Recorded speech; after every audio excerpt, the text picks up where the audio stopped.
Start from where we left on Annexure 1 of the normal GST return.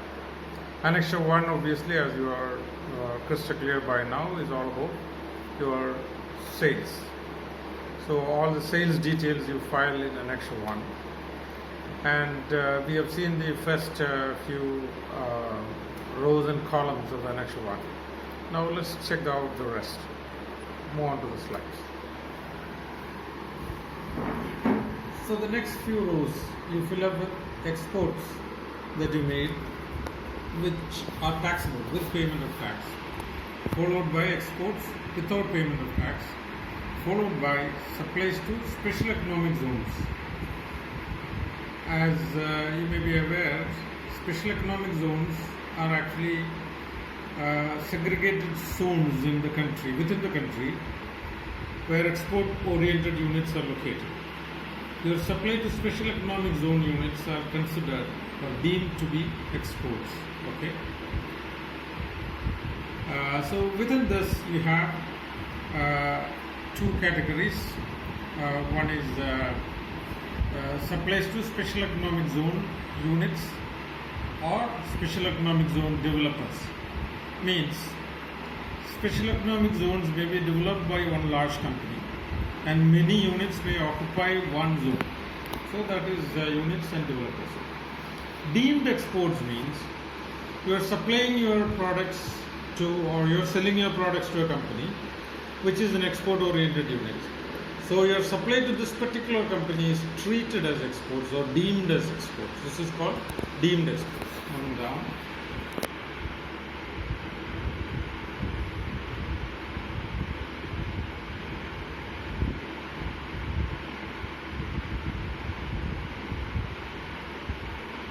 Cruising from slide to slide may be a little problematic, but then we have no choice. This is a rather complex form which we are trying to simplify. I'll recall this once again and it will be dot simple. Okay.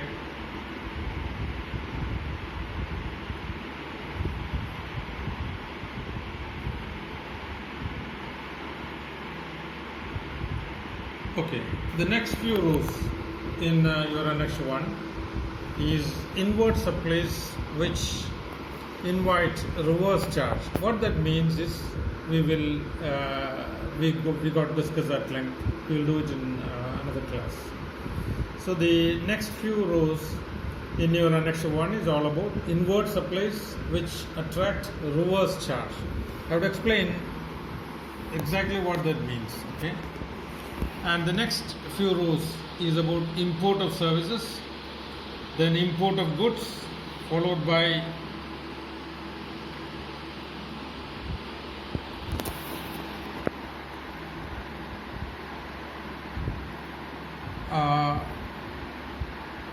import of goods from special economic zone units.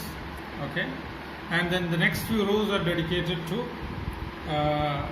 missing documents from your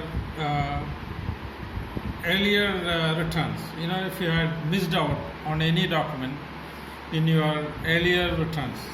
See, this is applicable only to the quarterly return, where for month 1 and month 2 you are filing monthly returns, and then at the monthly Annexure 1s and quarterly return. So if you have missed out anything in your monthly annexures, you can actually fill up these rows in your quarterly return. Coming down.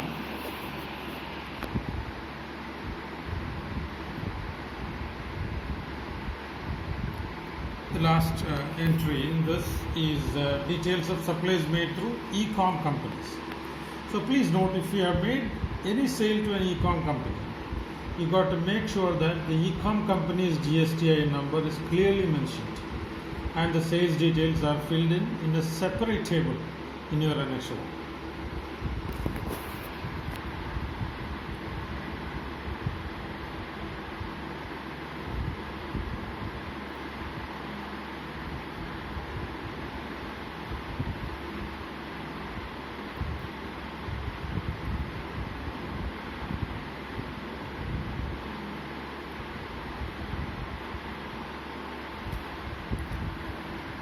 So we come to the end of Annex 1. To recall once again, go back to Annex 1 top.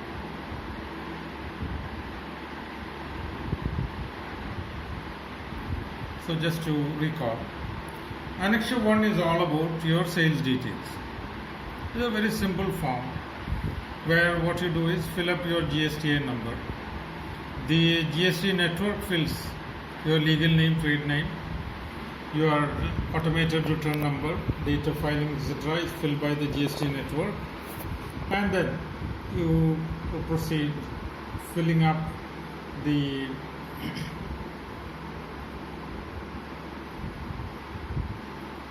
let's get a zoom. Details of supplies that you have made to unregistered persons or B2C. See, as you can know, the various columns in R. First, the GST number of the buyer, the place of supply, the document details, HSN code. We will discuss HSN code in detail. Tax rate in percentage, taxable value, tax amount, and shipping bill details. And then the same details are filled up for B2B, that is supply to registered persons, that is your 3B here. Same details are filled for exports with payment of tax, and exports without payment of tax, supply to special economic zone units,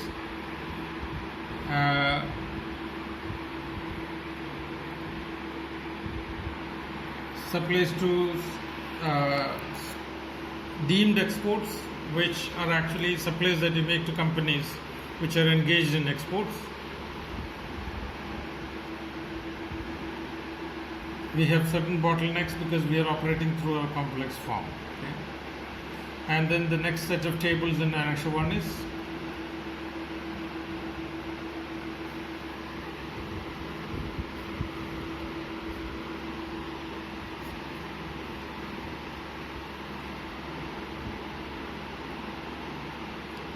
next set of tables is inward supplies attracting reverse charge. We will discuss that at length. Inward supplies attracting reverse charge is something which we got to discuss. Import of services, import of goods from special economic zone units, and if there is any missing documents in your Annex 1s that you filed in the first and second month of a quarter, you can fill up that in the third month in this particular section, that is 3L, okay, followed by your details of supplies made through e-commerce operators. Please note, you got to separately file the supplies that you make to e-commerce operators, because the government is trying to track e-commerce operators and make sure that they pay the taxes they are liable to pay. So the GST number of the e-commerce operator is very important, and all the sales details need to be given in this table. Well, that's all about Annex 1. Thank you.